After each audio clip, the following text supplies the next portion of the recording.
Crno-bela priča. Dragana Konstantinović. U beloj sobi beloga dvora kraljica uze haljinu letnju. Belu, naravno, jer tako mora. Pa zatim klisnu sama u šetnju. Nije odmakla mnogo daleko od svoga blještavo belog dvorca. Kad je odjednom prepade neko u liku opakog crnog lovca. Šta sad da radi? Da je samo slušala savet svog belog kralja. Sad mora u beg tamo ili amo. Jedno je jasno, ovde ne valja. Evo, čuli ste Lanu Nešković, jednu od gošći koja će nam sada i reći nešto više o takmičenju koje je održano u Kulturnom centru.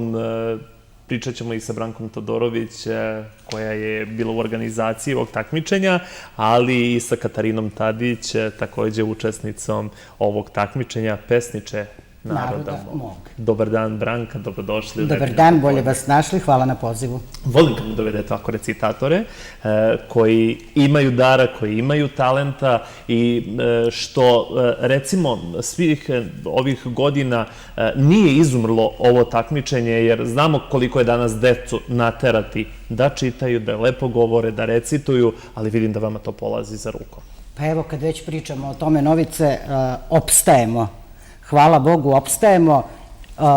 Pričala sam na ovogodišnjoj smotri recitatora da je ovo jedna od najstarijih manifestacija takmičarskog karaktera u Srbiji. 49. Evo, pola veka sledeće godine ćemo Bože zdravlja slaviti i svakako da jeste teško. Teško je iz mnogo razloga, sve u ovoj našoj zemlji fino klizi dole, pa naravno da ni kulturu to nije zaobišlo. I govorna kultura je sve slabija i slabija.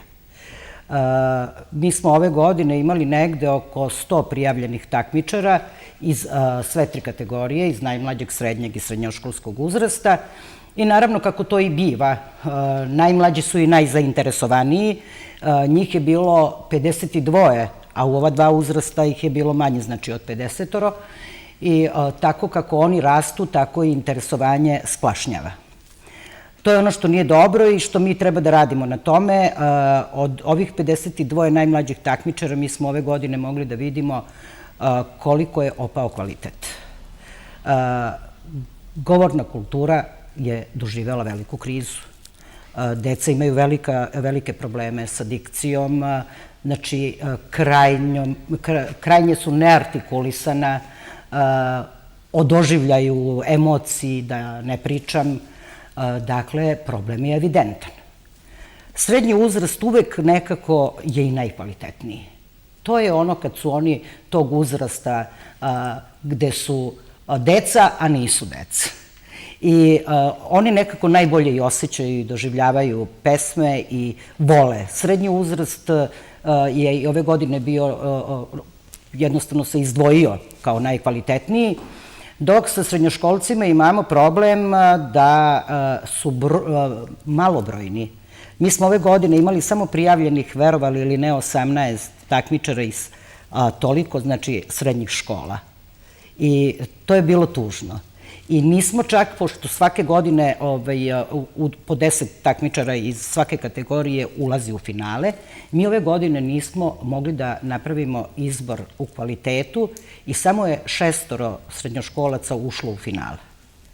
Evo, i to govori kako nam jednostavno govorna kultura onako klizi, a mi smo uvek spremni nekako da optužujemo sve druge za naš jezik i za govornu kulturu. Sad nam je kriva nova tehnologija, internet, telefoni i da je to jedan od najvećih bauka što remeti nas i naš jezik. To sam i ja nekad mislila, ali kad bolje razmislim, mislim da smo sami krivi i da realno treba da pogledamo i da se spustimo u sebe i da vidimo kakve su naše navike.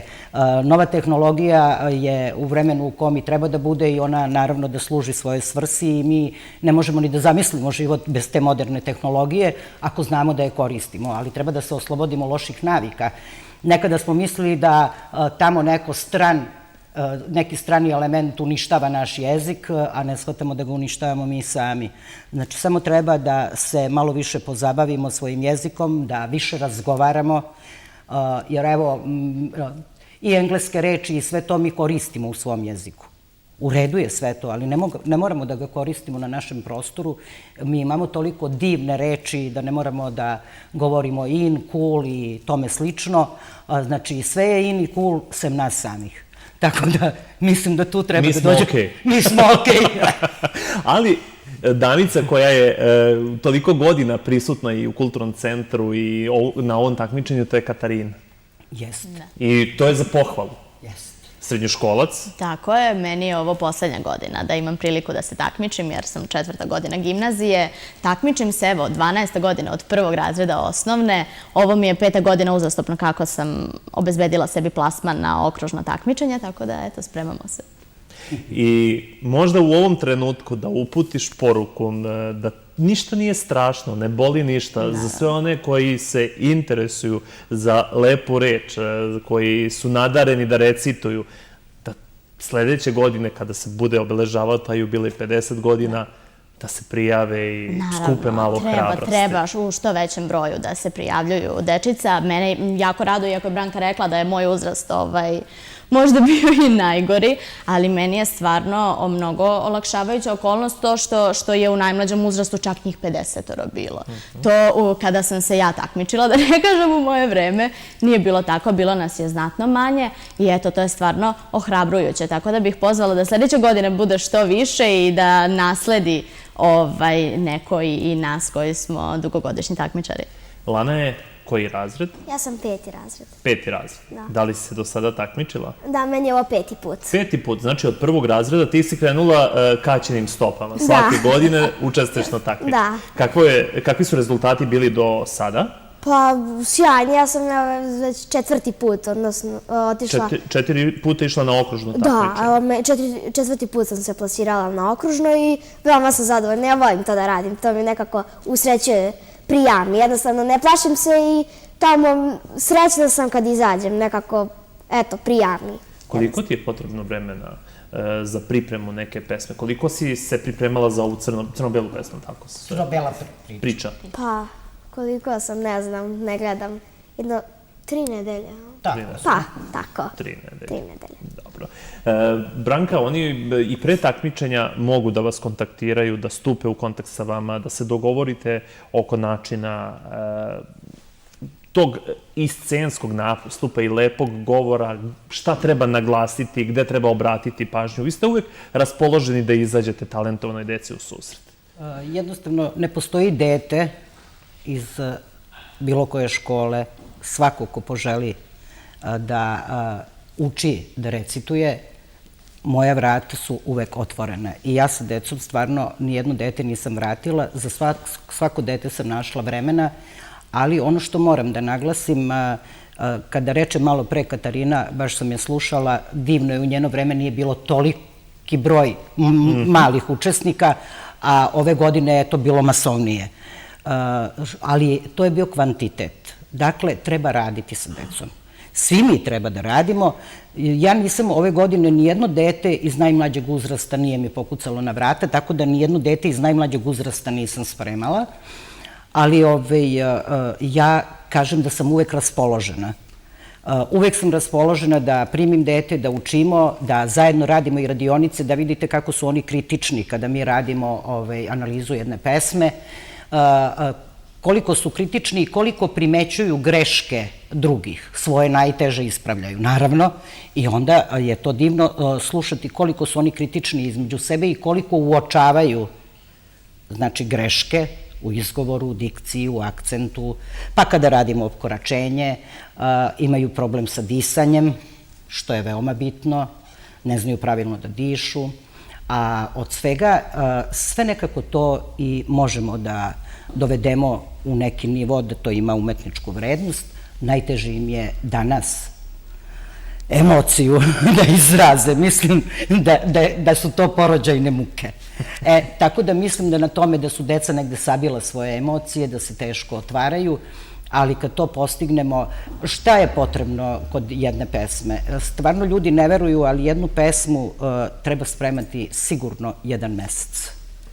To je dug proces.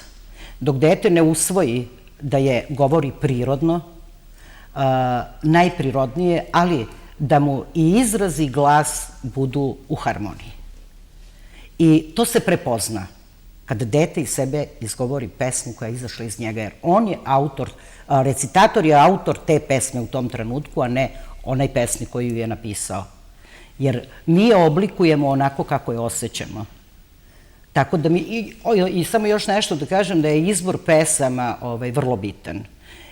I tu nemamo, ja razumem da mi svi živimo u vremenu u kom živimo i sve manje vremena pronalazimo za neke stvari, ali ako hoćemo da pristupamo radu, onda moramo biti i odgovorni i onda moramo naći vreme za ono što volimo.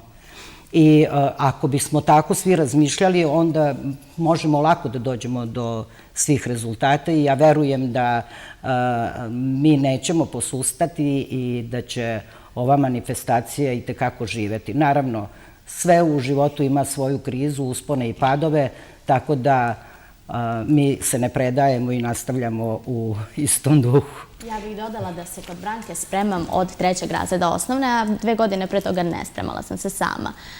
Totalno je druga priča, mnogo se više radi, uviđaju se greške. Zaista je potrebno imati profesionalca uz sebe. Ne treba se stideti, Bože, svašta. Mislim, ja Branku gledam na neki način kao člana porodice, da ne kažem.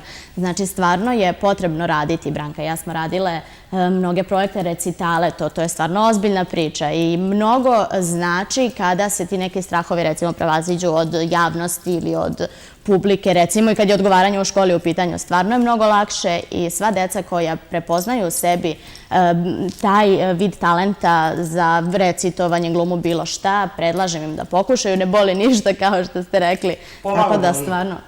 boli do duše kad tražimo emociju, tad ume da zaboli stomak i glava i to se onda radi predugo, ali na kraju stvarno se vide rezultati. Bez bola nema emocije. Tako je. Eto. Hvala što ste bile gošće Nedeljnog popodneva. Katarina nam duguje nekoliko stihova ako za kraj. Lana je otvorila, a Katarina će da zatvori ovo gostovanje. Nikakav problem. Moja pesma se zvala, čini mi se, zove se još uvek, napisala ju je Nina Živančev i evo sada ću recitovati prvu strofu. Treba mi neko ko nije niko, neko iz brušanog stila, koketno biće, neko odeven u crno, a lagodan u svojoj koži, neko ko voli da putuje sam po svetu. U stvari, ne treba mi niko. I tako dalje, da bi na kraju došli do stiha kada autor kaže ne treba mi niko baš toliko kao ti.